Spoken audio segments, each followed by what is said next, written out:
Good morning, everybody. Good morning, Tom. Hey, good morning, Gary. Welcome, everyone, to the Stockbridge Board of Assessors meeting for Monday, November the 1st. I can't believe it's November 1st already, but It's crazy. nevertheless, it is. And I'll turn it over to Mike. Morning, everyone. So I took a peek at last week's minutes. Oh, here comes Doug. I'll wait. Hi, Doug.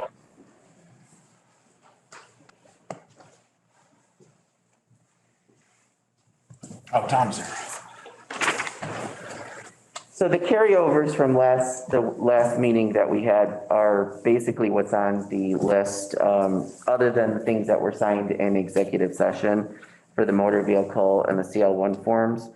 So I'll jump to number 2, which is the update on our fiscal year 2022 tax rate. The tax rate was set late last week. We didn't find out till late Thursday. We were at a meeting, so technically we didn't have it until Friday. It's $9.38 like we projected for the classification hearing, so not much has changed. And I actually have the whole packet ready, printed, in case you guys want it, or if you want a PDF of it sent to you, I have it. So that takes us to number 3, because now it's crunch time. After you have your classification hearing and get your tax rate set, the next thing that we have to do is send out the tax bills for fiscal year 22. So the files are with the printing company, and we're going to be running the commitment today, hopefully today, and get the totals to match the recap sheet. Once that happens, the tax collector can start printing the bills, and we're working on the mailings, the update to the mailing addresses for the deeds that came through, so we can update the bills. I don't know when the exact date for the issuing is. We'll have to discuss that. But number 4, we can't actually do, which is the signing of the fiscal year 22 warrants for real and personal. I thought maybe by some chance we would have it printed on Friday, but we're limited to the number of people that are here on Friday because of the hours that have been shifted around. So we weren't able to get the tax bills printed yet, but I'm sure they're eager to work on them this week. I'm thinking they'll probably be done by the end of the week. I don't know if they'll be ready to put in the mail, but they'll probably be printed and we'll have our labels ready to go. And that takes a few days to do. And I'm thinking once we find out the issue date, I will notify you, because I'm thinking if possible, if you guys could stop in and I can email you once we have the actual numbers ready. That way it doesn't hold up, because our next meeting, I don't think it's until, let's see, it's going to be later. The 22nd? No, the 15th? Yeah, the 15th. And I know they're going to want to send them out next week because we're already about a week late from last year. So once I get those ready, I will email you guys, and if you can come in and sign it, we'll get those out of here. Mike, can we go back to the tax bill just for a minute? Yep. I guess I'll ask Tammy maybe, but are they printing anything on the bill, or are we inserting anything reminding people they can overpay their, I don't know. I'll have to find out. Oh, we yeah, usually there's do usually a separate insert. Yeah, I'll find out. I'll go talk to the collector's office today about it. because we usually insert reminding for the people if they aid. overpay for the, to do. I thought it's usually on the bill. The 8. I thought it was, I thought we ended I up think putting it on the bill. If think it's it on there, is. it's great. I know Find out. they showed me a early print of the bill. This was over a month Yeah. ago. And one And time, they did change something. yeah, one time they I don't know if it was actually even that. highlighted it, but I don't know if, If it's on there, then there's a Yeah, I would- spot. yeah, I would okay. say if anything, this is the year to make sure that Yeah, that is definitely on there in bold Okay. print.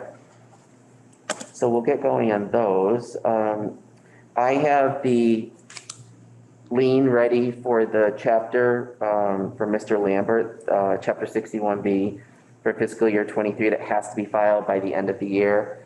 So if you want to sign that, and Tom, if you can stop in, Who's the notary? Terry. Terry's in order. So is it okay to sign it Yes, yeah, she just told me. So if you could sign it and then Gary, she's got to sign her, you got to sign her book on the way out. Oh, okay. And so I have to sign her book on the way out as well? I think so. Because, well, yeah, there's a place for. Usually it's the chairman. You guys sign the form, but usually the chairman is the one that signs the, There's book. 3 spots here. yeah, you all have to sign the actual lien, but only one person has to sign the, typically it's the chairman signs Good. off. Well, wait, I'll sign it Because in here's the front of notary her. down here, but. Yep, she'll sign it. Yep. And also, and I didn't put it on here, but it's related to another chapter, is there was a question before on if someone were to change ownership within a chapter land. Yep. And we kind of sidelined that. Well, I was at a meeting last week, which I'll mention on the next issue, our Berkshire County Assessors Association meeting, and I was able to pick a few brains of the assessors in different towns. And basically they said it's good practice to file a new lien under the. I thought so too. Yeah, definitely, because if there's let's say they Bless you. decide to sell the property and pull it out of a chapter, I mean, that technically that lien, there could be, I would think there might be some issues with that if it's under the father's name. So what I'm gonna do is, we just had our meeting on Thursday, so I didn't have time to type up a new lien similar to that one and call Mr. Wilmers and ask him to submit the check for the recording fee. I'm sure there won't be an issue, but again, that has to be done before January 1st for it to be effective. So town council has you type up the lien yourself? Yep. He gives you a format by which you to do it? No, it's actually online. It's the state, the Division of Local Service, which is awesome. We used to have to print out the form, type it up on the typewriter, and Tammy knows my issues with that machine. Now it's a PDF that you fill in, state form, and you print it out, so I can just keep changing it. Because what will happen sometimes, because they're very nitpicky at the registry, as they should be, if there's anything, like when I have to type in, this won't print. But typically when you send it in and you don't put the names of the assessors, they will stamp it and send it back.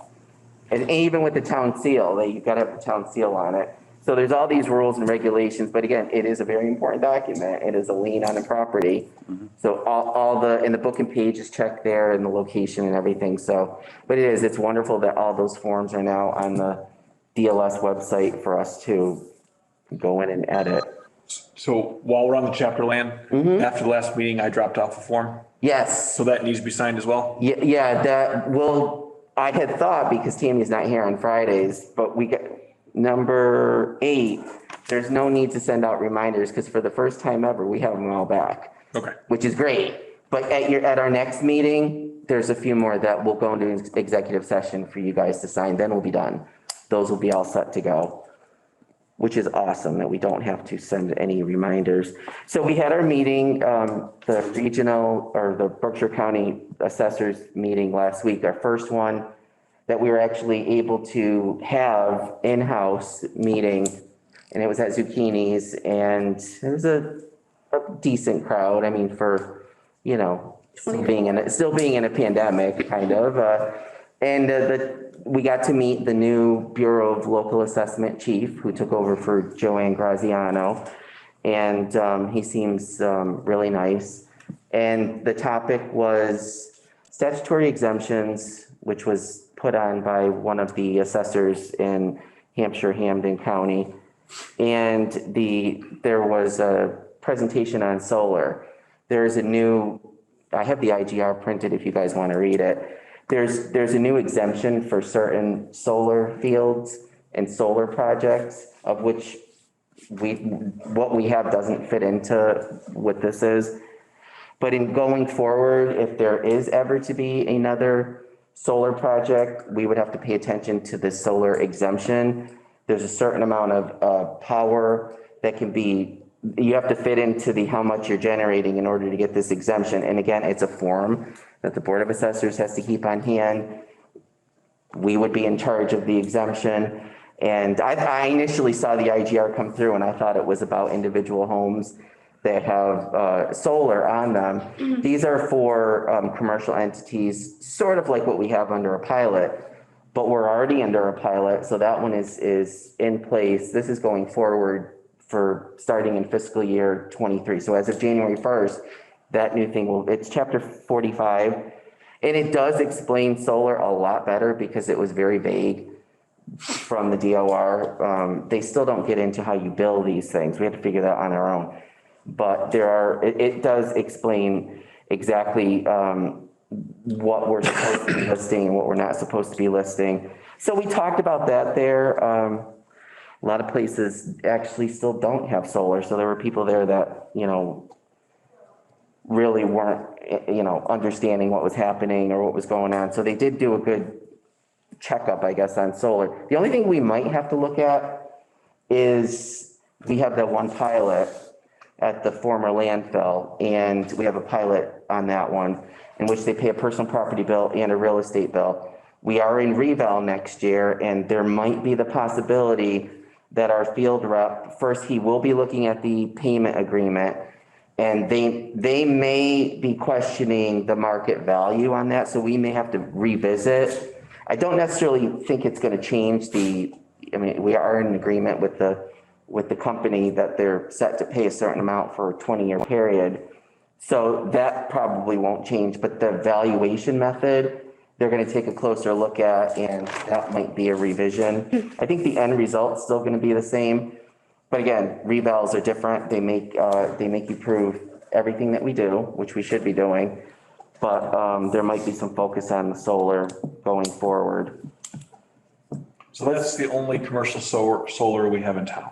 Yep, and I haven't heard of any new ones. You think there were some assessors there that were, we've got one coming through, and we got one coming through. They are popping up all over the place, but I don't know why it's not more of a focus here. That's something that the select board and, would have to, it either comes through, you can value it without a pilot, and they don't like it being called a pilot. It's basically a payment plan. But we had to hire a consultant last time I don't know if you remember that, Ellen came in and she did a couple years working on it to do that. It's very complicated. It's not an easy thing to get in place, and there's a lot of rules and regulations. And now this adds another layer as part of an exemption for smaller solar fields and arrays that come through. Again, the IGR just came through last week, and there was supposed to be an additional presentation done by the bureau chief, but the internet was non-existent where we were for some crazy reason. He could not get his PowerPoint presentation to come through. He had to sign in, and it wasn't good. But overall, it was nice to see our fellow assessors again after a 2-year interruption. And they did discuss, how I go to Amherst every year. I have a feeling that won't happen again. They actually told them, which I found surprising, that they weren't able at this point to do hybrid meetings. Our association and the MAAO, which is the state organization, want to make every single meeting a hybrid meeting, and that includes schooling. So they're testing out a place in Stockbridge for schooling. And again, I typically like to drive there and drive back. If it's too far away, then I'm going to have to zoom in. But I definitely have to pay attention to these because of the credits, that I need for my continuing education.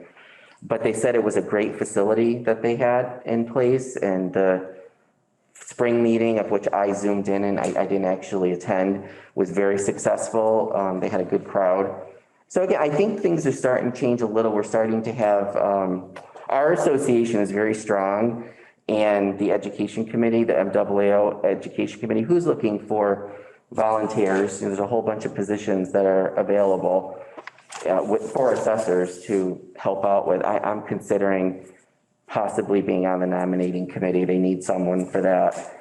But all in all, I thought it was a great meeting, and hopefully we'll have our spring meeting, which will be even bigger. And I think people are still hesitant to go to the restaurants and conference places where we usually have these meetings, and that's their prerogative. And, that's why we're going to try to have a hybrid meeting for everything.